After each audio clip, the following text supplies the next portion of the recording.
இன்னும் ரசூலுல்லாஹி ஸல்லல்லாஹு அலைஹி சொன்னாங்க, உங்களுடைய சந்தோஷமான தருணங்களை, உங்களுடைய எதிர்கால திட்டங்களை நீங்க என்ன செய்ய வேணும், இன்னத்தரோட பகிர்ந்து கொள்ள வேணும். உங்களுடைய திட்டங்கள் நிறைவேறும் வரையில், நான் வெளிநாட்டுக்கு வேலைக்கு போக இருக்கிறேன், நான் முடிவு பண்ணிருக்கிறேன் போறதுக்கு, அதுக்குரிய முயற்சி நடந்துகிட்டு இருக்குது, முடிவாவ காட்டிலும் யார்கிட்டையும் சொல்லிடவே. நான் திருமணம் முடிக்க இருக்கிறேன், இன்னும் டேட் முடிவாகல, இந்த இடம் சொல்லி முடிவாகல, நாங்க அந்த விஷயத்தை யார்கிட்டையும் நாங்க ஷேர் பண்ணிக்கல கூட. ரசூலுல்லாஹி ஸல்லல்லாஹு அலைஹி சொன்னாங்க, இஸ்தஈனு அலா கதாஇ ஹவாயிஜிக்கும் பில் கித்மான், உங்களுடைய தேவைகளை மறைப்பதை கொண்டு உதவி தேடுங்கள். ஃபஇன்ன குல்ல தி நிஅமத்தின் மஹ்சூதா, நிச்சயமாக ஒவ்வொரு நிஅமத்தும் அதற்கென்று ஒரு பொறாமைக்காரன் இருக்கிறான். எல்லா நிஅமத்தும் நாங்க நினைக்கிறது இதுக்குமா பொறாமைப்படுவாங்க, இல்ல, அனைத்துக்கும் பொறாமைக்காரன் இருக்கிறான். ஃபஇன்ன குல்ல தி நிஅமத்தின் மஹ்சூதா. அதனால இந்த உலகத்துல அல்லாஹ் எனக்கு எதை கொடுத்திருக்கிறானோ அது கொஞ்சமோ அதிகமோ, அதிகமானவர்கள் அவர்களுக்கு மேல பாத்திரக்கூடாது.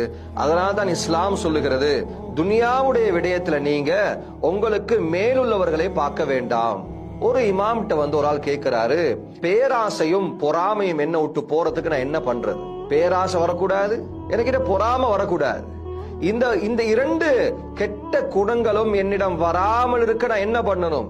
அவர் சொன்னாரு, நீங்க ஏழைகளுடைய சகவாசத்தையும், சொஹ்பத்துல் மசாக்கீன், இதே மாதிரி நீங்க இயாதத்துல் மரீத், நோயாளிகளையும் விசாரிக்க போங்க. ஏழைகளோட சகவாசத்தால என்ன கிடைக்கும்னு கேட்டா, அவர்களுடைய அன்பு, அவருடைய அரவணைப்பு. இதே மாதிரி அல்லாஹ் எனக்கு தந்த நியாமத்தை நான் விளங்கிடுவேன். அல்லாஹ் எனக்கு எவ்வளவு தந்திருக்கிறான் பாக்கியத்தை, அழகான வீடு தந்திருக்கிறான், அழகான வாகனம் தந்திருக்கிறான், நல்ல குழந்தைகள் எல்லாம் தந்திருக்கிறான். எத்தனையோ பேருக்கு இந்த பாக்கியம் கிடையாது. இதே மாதிரி நோயாளிகளை விசாரிக்க போறது இருக்கிற பெனிஃபிட் என்ன? அதனூடாக எங்களுக்கு எங்கட உடம்போட ஆரோக்கியம் எங்களுக்கு கண்ணுக்கு விளங்குது.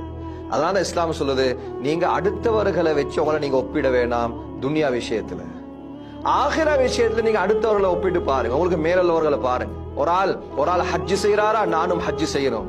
ஒரு ஆள் குர்ஆன் ஓதுறாரு, நானும் குர்ஆன் ஓதணும். ஒரு ஆள் செலவழிக்கிறார், நானும் செலவழிக்கிறேன். ரசூலுல்லாஹி ஸல்லல்லாஹு அலைஹி வஸல்லம் பொறாமைய அடியோடு ஹராமாக்கினாங்க. ரெண்டு விஷயத்துல தவிர. 2 விஷயத்துல பொறாமைப்படலாம். ஆனா இது எப்படியாப்பட்ட பொறாமை? நான் யார் மீது பொறாமைப்படுகிறேனோ அவர்கிட்ட இருக்கக்கூடிய விடயம் இல்லாமல் போக வேண்டும் என்றல்ல, மாற்றமாக அவர் மாதிரி நானும் ஆகணும். முதலாவது சொன்னாங்க ரசூலுல்லாஹி ஸல்லல்லாஹு அலைஹி வஸல்லம், குர்ஆன் கொடுக்கப்பட்டவர், குர்ஆனுடைய அறிவு கொடுக்கப்பட்டவர், அவருடைய குர்ஆன் ஓதுதலை நாங்க கேட்கிறோம், அவருக்கு குர்ஆன் மூலமாக கிடைக்கப்பெறும் நன்மாராயங்களை நாங்க கேட்கிறோம். கியாமத்துடைய நாளையில எல்லா மனித கோடிகளுக்கு முன்னால அல்லாஹ் அந்த ஹாபிஸுடைய உம்மா வாப்பா 2 பேரையும் கூப்பிடுறான். அந்த 2 பேரையும் கூப்பிட்டு 2 பேருடைய தலையில கிரீடத்தை அணிவிக்கிறான். ரசூலுல்லாஹி ஸல்லல்லாஹு அலைஹி சொன்னாங்க, உங்களுடைய வீட்டுக்குள்ளால் சூரியன் இருந்தாலும் எவ்வளவு பிரகாசமாக இருக்குமோ அதை விட பிரகாசமா இருக்கும் அந்த கிரீடம். இது மாதிரி குர்ஆனுடைய ஹதீஸுடைய சம்பந்தப்பட்ட விஷயங்களை கேட்கிற நேரத்துல இவருக்கும் பொறாமை வருது. நானும் ஒரு ஹாஃபிஸ் ஆகணும், நானும் இல்ம படிக்கணும், நானும் ஷரியாவை படிக்கணும். சொன்னாங்க ரசூலுல்லாஹி ஸல்லல்லாஹு அலைஹி வஸல்லம், இது வரவேற்கத்தக்க பொறாமை. இன்னொரு பொறாமை என்ன? ஒரு தடவந்தர் என்ன செய்யறாரு? தானம் பண்ணுகிறார், தர்மம் கொடுக்கிறாரு, எல்லா காசு பணங்கள்லயும் ஒரு பகுதியை ஒதுக்குறாரு. இது யாருக்கு? இது ஏழைகளுக்கு சொந்தமானது. ஜகாத் இல்லாம அதிகமான பேர் ஜகாத்தை சதகாவா நினைச்சிட்டு இருக்கிறாங்க. ஜகாத் என்பது அது அல்லாஹ் கொடுத்த கடமை, அது கொடுத்தே ஆக வேண்டும். ஜகாத்தின் மூலம் நாங்கள் பெருமை சேர்க்க கூடாது. அது ஜகாத் என்பது ஏழைகளுக்கு போக வேண்டிய ஒரு பகுதி. அதையும் தாண்டி ஒரு ஆள் என்ன செய்கிறாரு? தர்மம் செய்கிறார், இரவு பகலா தர்மம் செய்கிறார், தன் இடக்கரம் தெரியாமல் வலக்கரத்தால் தர்மம் செய்கிறாரா? இவரை பார்த்து நாங்க பொறாமப்படலாம். அல்லாஹ் எனக்கும் தந்தா நானும் இத மாதிரி தர்மம் செய்வேன். தவிர்த்து இந்த உலகத்தினுடைய அற்ப சொற்ப விடயங்களுக்காக இன்னொருவர் மேல் நாங்க பொறாமப்படுவது எந்த விதத்திலும் இஸ்லாம் இதை வரவேற்கிறது கிடையாது.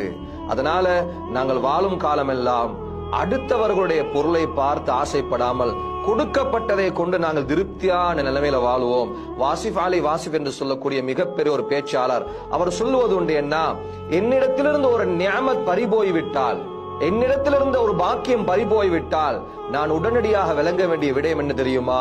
இருக்கிற நியாமத்தை நான் ஏற்றுக்கொள்ள வேண்டும், நான் அதற்கு நன்றி செலுத்த வேண்டும் என்ற உணர்வை உடனடியாக ஆக்கிக்கொள் என்பதாக வாசிஃப் அலி வாசிப் என்று சொல்லக்கூடியவர் பாத் சே பாத் என்ற கிதாபில் பதிவு செய்கிறார்.